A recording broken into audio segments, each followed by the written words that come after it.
A primary source is a piece of historical evidence, such as an artifact, mural, or written work, created during the time that certain events took place. Polybius was a famous Roman historian who lived during the Punic Wars.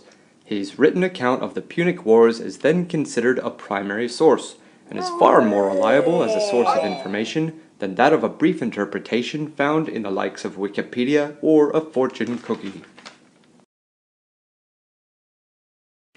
Secondary sources gather, analyze, and interpret primary sources to help fill in the blanks and create a more complete picture of events.